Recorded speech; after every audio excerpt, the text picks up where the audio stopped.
Assalamu alaikum. Step 4. How are you all? Hope you have practiced M-Block in the weekend. Now we'll be revising unit number 3 and our revision topic is functional blocks. As you already know, what are the functional blocks, and we have practiced them on the computers as well, so this would be easy for you to learn. Today's main motive is we are going to learn the definitions of the 6 blocks that's mentioned in this chapter. Alright, so let's start. Functional blocks. In this chapter, we'll design a game using M-Block, as we already designed the game named Jumping Bird. So we know these are the 6 blocks that we used. Here are some details of the functional blocks which are used in this chapter. First one is motion block. So let's move on to motion block. What is motion block? Especially we have to remember the color. Motion blocks are all blue blocks. As you can see here, these are the blue blocks. So motion block is the movement block. This is the keyword. It is the movement block. It helps your sprite to move. It moves the sprite from one point to another on the screen stage. Like you already know, these as the instructions in this figure, it shows move 10 steps. If you give this instruction, click on it, drag it and paste in the sprite area, then it will start moving. Your sprite will start moving 10 steps. That's why it's called movement block. It can also turn right, turn left, and go on the random positions. Alright? Okay, moving on to the next block. It's look block. What is it? It's looks block. As the name shows, it is about how our sprite will look like. So the looks block is the appearance related block. Underline the words that I'm underlining, and you have to learn the spellings, and these are the key points of the definition of each block.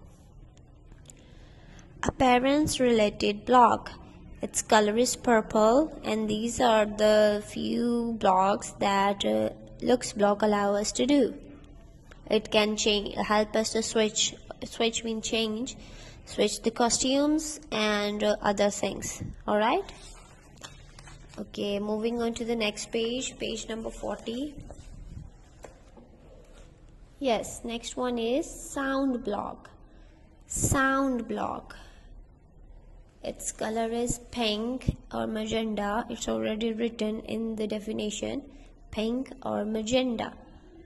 Yeah, sound block. The sound blocks in M-Block enable you to control sounds in the M-Block project.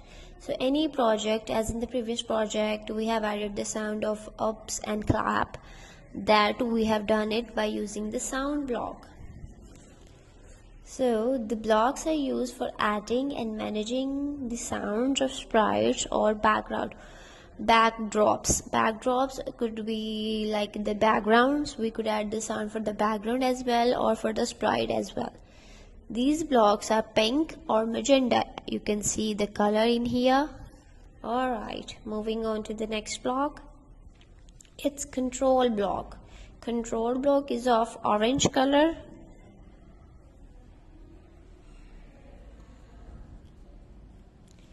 Yes, the control block controls the flow of the program. It controls the flow of the program. This is the definition.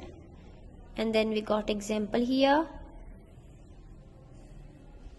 For example, if the program needs to make a decision and repeat the process multiple times, it is done by the control block. Here is the control block, the orange block.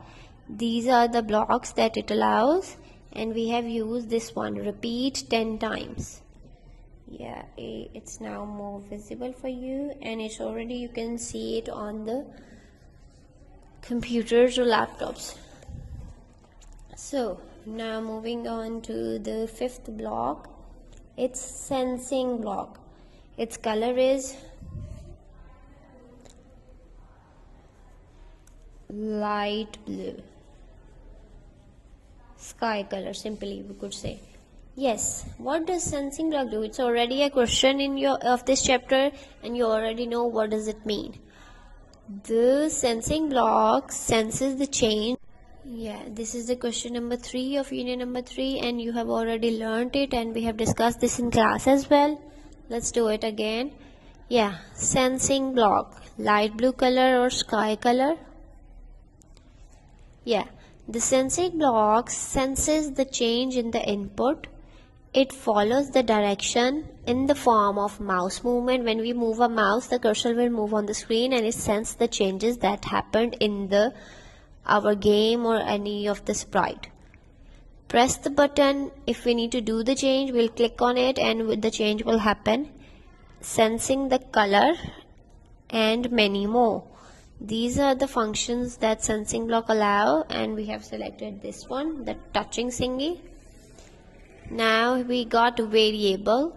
A variable is a number whose value changes depending on the conditions and circumstances. Like whatever the condition is, we have to go on the variable block. It's right below the operating block. Variable block, then we'll click on make a variable. Then then a screen will appear. Screen will show in front of us. It's not here. It's in the on the screen. You could practice it. A screen will appear. You have to enter your variable, whatever you need. In this we have to put score, but in the previous class we have entered the random and score and solution. Those were the variables that we put in our variable block.